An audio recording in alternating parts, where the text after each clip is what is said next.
Tahun 1938, ketika dunia sedang dicekam bayang-bayang perang, sebuah tim tak dikenal dari Asia mencetak sejarah. Hindia Belanda tampil di Piala Dunia FIFA di Prancis.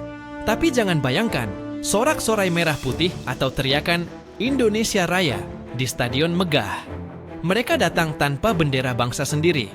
Yang berkibar di pundak mereka adalah bendera Belanda, karena Indonesia saat itu belum merdeka. Namun, di balik seragam itu, para pemain adalah putra bangsa. Mereka bukan hanya bermain, tapi juga memikul beban martabat rakyat yang dijajah. Mereka kalah 6-0 dari Hungaria dan hanya bermain sekali. Tapi di balik kekalahan itu, ada satu kemenangan yang tak bisa dicuri. Kebanggaan menjadi bangsa Asia pertama yang berani menendang bola di panggung dunia. Itu adalah secercah cahaya yang lahir dari kegelapan kolonialisme. Saat kaki mereka menendang bola di tanah asing, meski sesaat, mereka merasa bebas. Dan itulah awal mula kisah Garuda di sepak bola dunia. Bukan dari tribun sorak, tapi dari sunyi yang menyimpan dendam kemerdekaan. Sementara itu, Jepang menapaki jalan yang tak kalah getir. Di Olimpiade Berlin 1936, Jepang mengejutkan dunia dengan mengalahkan Swedia. Kemenangan itu mereka sebut sebagai Miracle of Berlin, sebuah tonggak kebangkitan sepak bola Jepang. Tapi kebangkitan itu tak berlangsung lama. Jepang berubah menjadi kekuatan militer agresif. Perang menjadi jalan utama mereka. Kota-kota dibakar, bangsa lain dijajah, dan Indonesia adalah salah satu yang mereka injak. Tapi ada hal menarik. Meski dikenal keras dan represif, Jepang tidak melarang sepak bola di tanah jajahan. Justru, mereka menggunakannya sebagai alat propaganda. Stadion-stadion tetap dipenuhi sorak penonton. Pemuda-pemuda masih menendang bola, namun di pinggir lapangan berdiri tentara Jepang dengan senapan. Setiap pertandingan bukan hanya hiburan, tapi juga alat penanaman ideologi. Meski begitu, sepak bola memberi ruang bernapas bagi rakyat Indonesia. Di tengah penindasan, bola menjadi pelarian. Bahkan saat hidup penuh ketakutan, di atas rumput itu, rakyat menemukan sekelumit rasa bebas yang tak dimiliki di luar garis lapangan. Dalam masa pendudukan Jepang 1942 sampai dengan 1945, beberapa catatan sejarah menyebut bahwa pemain-pemain Indonesia mendapatkan pelatihan dari pelatih atau tentara Jepang. Metode yang diajarkan bukan sekadar teknik bermain, tapi juga kedisiplinan dan kerja sama ala militer.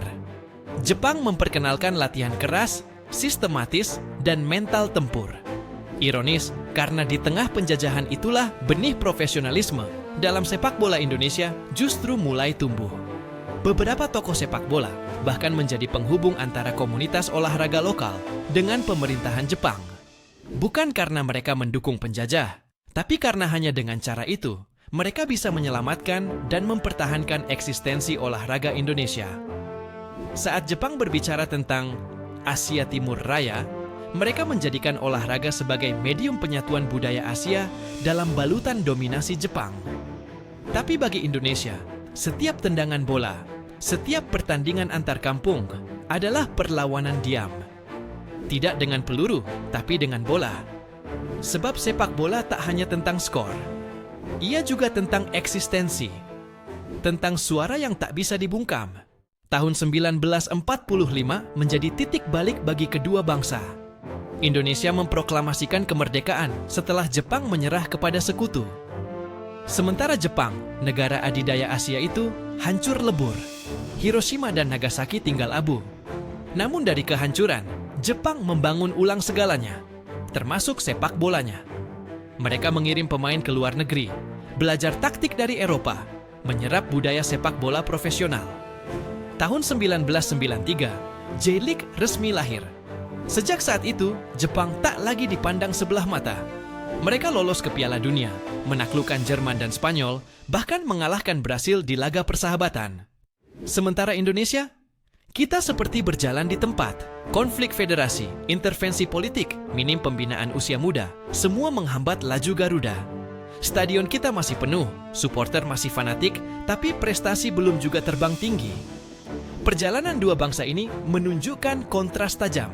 Satu bangkit dari puing perang dan membangun dengan disiplin. Satu lagi merdeka tapi kehilangan arah dalam pembinaan. Dan mungkin Sepak bola adalah cerminan bagaimana bangsa itu mengatur dirinya sendiri. Setiap kali Indonesia bertemu Jepang di lapangan hijau, selalu ada rasa yang berbeda. Bagi Jepang, itu hanya pertandingan biasa.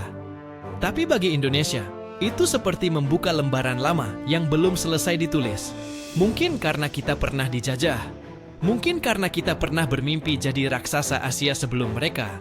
Tapi sekarang, setiap duel terasa seperti pengingat bahwa kita tertinggal.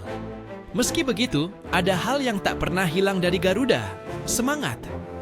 Kita mungkin kalah taktik, kalah skor, tapi tidak kalah semangat.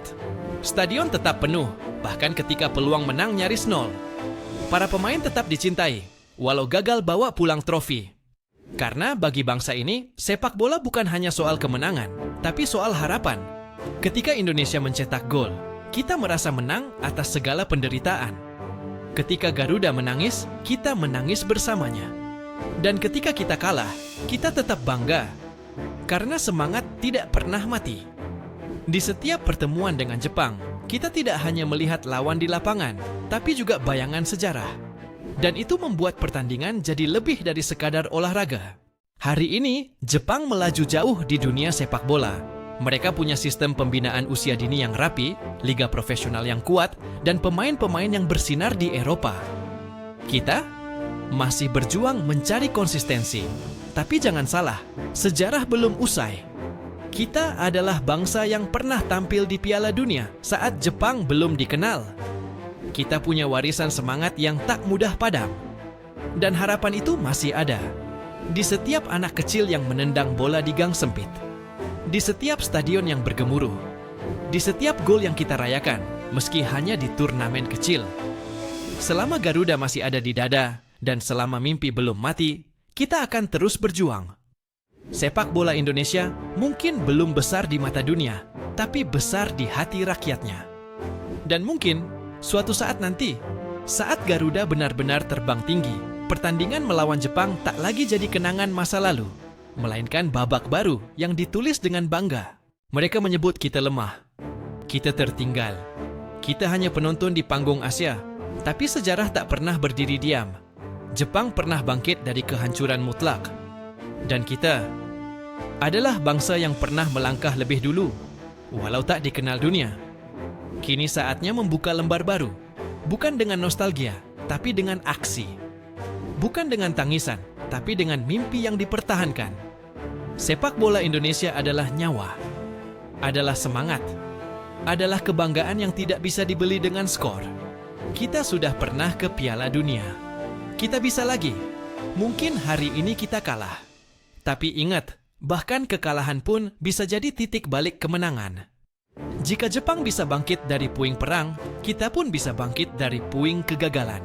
Dengan kerja keras, dengan sistem, dengan satu keyakinan, Garuda tak pernah patah.